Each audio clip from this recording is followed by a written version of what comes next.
Over the past few weeks, we've been exploring what it truly means to have transformative faith. A faith that goes beyond belief and actually reshapes our lives. First week, we talked about how faith changes the way we respond to the world. It's easy to claim belief in God, but true faith shows up in how we treat others and how we handle frustration, conflict, and pain. We looked at how our reactions reveal the presence of Christ within us or the absence of transformation. The second week, we focused on how faith gives us a new purpose. We're not just here to sit in pews and attend Sunday services. God created each of us with unique gifts and a calling to serve. We learned that the church is not an event to attend, or rather it is a mission to live.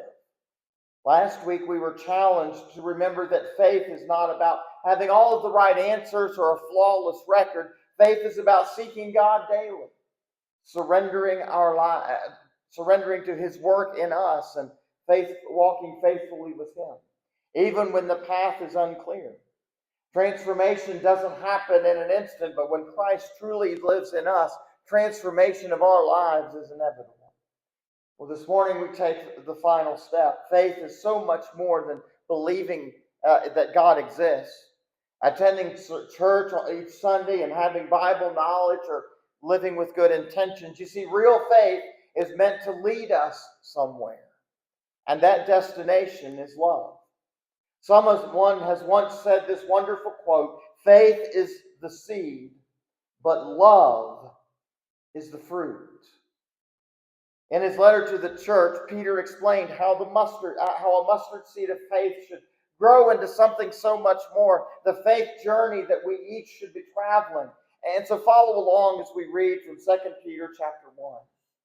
Peter writes and he says, "His divine power has given us everything we need for life and godliness through our knowledge of Him who called us by His glory and goodness. Through these, He has given us His very great and precious promises, so that through them you may participate in the divine nature and escape the corruption in the world caused by evil desires. For this very reason," he says, "make every effort to add to your faith goodness, and to your goodness knowledge, and to your knowledge self-control, and to self-control perseverance, and to perseverance godliness, and to godliness brotherly kindness, and to brotherly kindness ultimately love. For if you possess these qualities in increasing measure, they will keep you from being ineffective and unproductive in your knowledge of our Lord Jesus Christ. But anyone who does not have them, he is nearsighted and blind, and has forgotten that he has been cleansed from his past sins." As we discussed last week, a change must happen in our lives.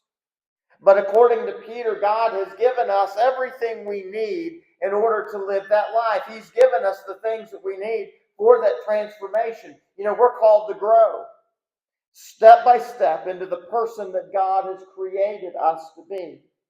We start with faith, but we don't stop there. Faith is not the end of our spiritual journey. Faith, goodness, knowledge, self-control, perseverance, godliness, brotherly kindness, and as we said, ultimately, love. Faith starts the journey, but love is how we know we have reached maturity. So this morning, the question is not just, do I have faith? The question is my faith growing? Is it bearing fruit? Is it becoming love? So let us look at what this love looks like in action and what it means for our walk in Christ. And as we begin then, faith is the foundation, not the finish line. I think we would all agree that faith is essential to our spiritual lives, wouldn't we? After all, the writer of the book of Hebrews makes that crystal clear, reminding us that without faith it is impossible to please God. But as essential as faith is, it's only the beginning. Faith alone is not the end goal of the Christian life. It's just the starting line. Remember what Peter said very plainly in verse 5. He said, make every effort to add to your faith. Faith is not enough. We're not called to stand still. We are called to move. The Christian life is not passive. It is a race. It is a journey. It is a pursuit. And we're at the starting blocks of the race. And when that pistol fires, we need to run. Imagine being in a packed stadium. The crowd is buzzing with anticipation. The runners are in position, crouched at the starting blocks of the championship race. And the official raises the starting pistol, and bang, the gun fires. But one runner stays there. He stands up slowly. He brushes off his uniform. He waves to the crowd, and he adjusts his shoes, and he glances around, but he never takes one step forward. The race, well, the others are halfway down the track. The crowd is confused, and some start yelling, others laugh nervously. The race is well underway, but this one runner, though he is dressed to run, though he registered for the race, though he was standing at the line, never takes the first step. Pretty ridiculous, isn't it? That's what we would say. But you know what? Spiritually, that's exactly what happens when we say we believe, but we never build on our faith. We show up. We hear the word. We say all the right things. The starting gun of salvation is sounded in our lives, but instead of growing in grace, becoming more like Christ, and moving toward love, we stay still. God did not save us so that we could stand still. Faith is not about just starting the race. It's about running it. Peter makes it clear, if we are not growing, we are not thriving. If we are not building on our faith, we become ineffective and unproductive in our relationship with Jesus Christ. Worse yet, if we are not actively moving forward and building on our faith toward love, Peter says we are blind and nearsighted, and one of the most worst things that could be said about us, we've forgotten what Jesus did for us on Calvary. That's a pretty sad statement to make about us. But you know, God has already given us everything we need to move forward. But the responsibility to grow, to add to our faith, rests upon us. We don't just happen to drift into love. We grow into it through intentional spirit-led obedience. You know, it's not about earning salvation. It's about growing up into it. This morning, are we treating faith like a badge that we wear? Or is it a building block in our lives upon which to grow? Are we running the race, or are we standing at the starting line? If God has called us to love and has given us everything we need to grow into that love, then the next step, folks, is ours to take. Stop standing still. Let's get moving. Let's run the race with faith that is actively growing and leading us ultimately toward love. Well, second, this morning, that faith, a faith that grows, well, it will always love. You know, if our faith is real, it doesn't stop with us. It will flow through us. Faith transforms us. Faith that transforms us must be visible in how we love others. It is not optional. It is essential. Paul says it clearly with force in Galatians chapter 5, verse 6, where he says, what is important is faith expressing itself in love. That is the important thing. You know, Peter didn't end his list of things that we should add to our lives with self-control or godliness. He ends it ultimately with love, because love is just not another step in the process. Love is the destination. We can have all of those other things: goodness, knowledge, self-control, perseverance, godliness, and kindness. But if we don't have love, our faith is still unfinished. And we've got room to grow. Once we begin to love like Jesus, we begin to live like Jesus. We begin to understand and live out the breadth, the width, the depth, and the height of God's love. Love becomes who we are and not just something we claim to have. I challenge us this morning, do we love like Jesus? Faith is not proven by what we know, it's proven by how we love. Paul said it very clearly in 1 Corinthians chapter 13, verse 2. He said, if I had such faith that I could move mountains of God, and Jesus, remember, said that if I have faith of a mustard seed, I could move a mountain. But if I have that kind of faith and I don't love others, I would be nothing, Paul says. Let that sink in for a moment. You know, we can attend church every Sunday. We can sit in those pews each week. We can quote entire chapters and sections of Scripture. We can hold fast to sound doctrine. But if our lives are not marked by love, our faith is hollow. We may have beliefs, but we don't have transformation. James reminds us in James chapter 2, verse 17, faith by itself isn't enough. Unless it produces good deeds, it is dead and useless. Faith must produce. Faith must do. And what it must produce and what it must do is love. What does faith-producing love look like? That's a good question. It's forgiving someone who hurt you, even if they never apologize. It's encouraging someone the world has forgotten. It's listening instead of interrupting. It is serving when we are tired or inconvenienced. It is giving when someone else is in need of our time, our energy, our presence. It is choosing grace instead of revenge. It is speaking truth with compassion, not condemnation. It is showing up when no one else does. You know, these aren't just good deeds, good things to do. They are the natural outflow of a growing faith, a faith that the fruit that grows when love has taken root. Love doesn't need a stage or a spotlight. Most often, love shows up quietly in kitchens and coffee shops, or phone calls, and hospital rooms. You know, this week I was scrolling like I sometimes tend to do on Instagram, and sometimes you get stuck there, you know. But I ran across a video that a man had put out there that perfectly captures this. I want you to look at this Instagram reel. I don't know how to properly describe how this makes me feel. I got a direct message asking if I was at the cafe. If you're new here, hi, my name's Eric. I own this coffee shop right behind me here.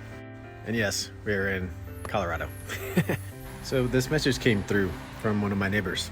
It said, odd question, but there are some ladies having a bit of a rough day. Your Mayan hot chocolate is magical. Could I bring down a container for you to fill for them? I want to keep it hot, then you could charge me for the total. So she just came by and got the hot chocolate, and we caught up for a little bit. And I didn't ask what was going on, but just how wonderful is that? Like, on all accounts. Yeah, it's great, the compliment about the hot chocolate, but more so just how this neighbor wants to help her other neighbors and how she's including me in that moment.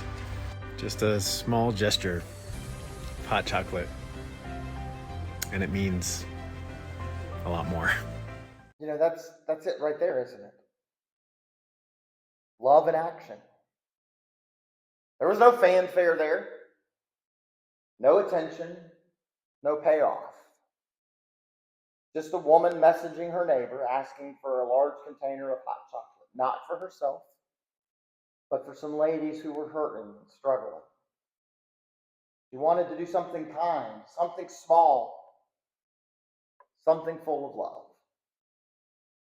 And that act not only blessed those women, it blessed the coffee shop owner too, didn't it? Friends, that is what love looks like. This morning, are we learning about love or are we living in it? Is our faith producing anything visible? Is it overflowing in compassion or quietly staying internal? Think about who needs the love of Christ through us this week. Who is the one person we can intentionally love today? One act of kindness, one text message, one visit, one sacrifice. Faith that grows loves. If our lives are not marked by faith, if our lives are not marked by love, then our faith is not finished. Let us not just say that we believe, let us show that we believe by how we love. Because you see, finally, love is the fruit of a transformed life and faith. Love is just not the result of faith, it is a reflection of God through us. When we love, others catch a glimpse of who God really is. And when our faith matures, it stops asking, what do I get from God? And it starts asking, how can I share His love with someone else? The ultimate mark of a mature faith is love. You know, it's pretty easy to say we're loving people. It's easy to agree that love is pretty important in our world. But the real question is, are we doing love? The late Steve Sample, a former president of the University of Southern California, wrote that back in the spring of 1970, when he was 29 years old, he learned that he had won a fellowship from the American Council of Education, which would allow him to serve as an administrative internship with Purdue University President Fred Hove for the 1970-71 academic school year. He says he was elated by the opportunity, despite only having recently been awarded tenure and promoted to associate professor of electrical engineering at Purdue. He was already leaning toward a career in administration. Well, soon after the award was announced, he happened to bump into a colleague, Vern Newhouse, who was a highly respected senior member of the electrical engineering faculty. And so Mr. Newhouse came to Mr. Sample and he said, "So, Sample, I see you've won some sort of administrative fellowship in the president's office." And Mr. Sample said, "Well, yeah, that's true." He said, "And you'll be learning how to become an administrator." And he said, "Well, I suppose so." He said, "And then you'll probably want to be president of a university somewhere down the road now, won't you?" And Mr. Sample said somewhat disingenuously, he said, "Well, I don't know. I guess I've thought about it now and then," kind of trying to brush it off a little bit. Mr. Newhouse smiled at him and he said, "Personally, I've never had any ambition whatsoever to be an administrator. I'm totally inept at managing things, but I've been a careful observer of ambitious men all my life. And here, for what it's worth, is what I've learned. Many men want to be president, but very few want to do president." And with that, he wished me well and he walked away. That statement stuck with Mr. Sample. You know, it should stick with us too. Many people want to be loving, but few are willing to do love, to get involved, to get our hands dirty, to get in the nitty-gritty. It's one thing to say, "I want to be a loving person." It's another thing entirely to show up, to sacrifice, to serve, and to love someone who is maybe difficult. Peter said it is the evidence of our maturity is not just our beliefs, it's our behavior. Jesus told his disciples in John 13, "Your love for one another will prove to the world that you are my disciples." Love. Paul said in 1 Corinthians 13 that faith without love is nothing. Paul said in Galatians 5 that the only thing that counts is faith expressing itself through love. The goal for our lives, you see, is not just right theology. It is not perfect rituals or routines or even a well-intentioned action. The goal for our lives is to live with Christ-like love in action each and every day. And if we're not doing it, then we've got it wrong. We've got to ask ourselves, as I said earlier, are we content to wear that badge or that label that says I have faith? Are we growing toward love, or are we just circling in routine? Are we committed to living the life of faith, especially through how we love? It's not. Let's not just admire that idea of love. Let's do love through words, through actions, through sacrifice.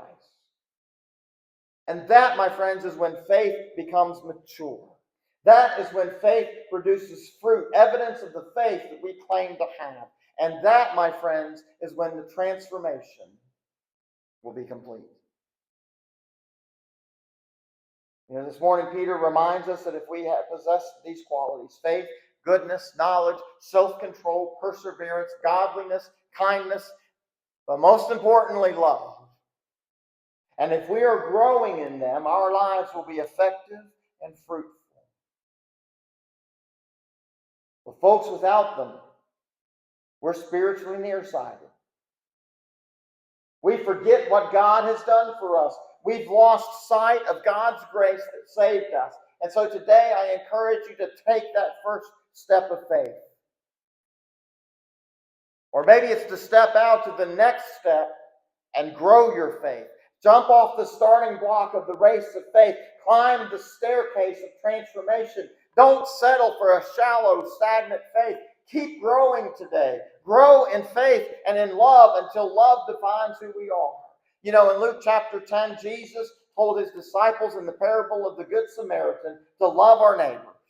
Our neighbors include our actual neighbors next door, the people that live up and down this valley, our families, our friends, our co-workers, even the strangers we meet each and every day. And folks, if we are not actively loving, if we are not serving others, if we are not reaching our community with the gospel message of Jesus Christ, then let's be honest, we're not truly living out our faith.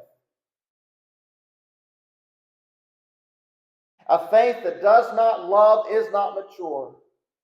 It is weak. It is a faith that has forgotten its first love. So we got to ask ourselves before we leave these doors today, where am I on this journey of faith? Am I stuck on the starting line? Am I stalled somewhere on that staircase? Do we need to grow in knowledge, in self-control, in perseverance, in godliness, in kindness? Or do we need to finally pursue love? Into what step is God calling you to grow today? The ultimate goal is that we grow into the fullness of God's love, to know, to understand, but most importantly, to share the width, the length, the height, and the depth of God's love with this world. That's what we're called to do, friends. How can we let love lead us this week? Whom do we need to love? Intentionally, sacrificially, and with Christ-like compassion. I pray that our faith does not stop at belief. May it grow until it looks like His love. And may that love be the mark of our maturity, the evidence of our transformed faith, and the legacy that we leave behind today.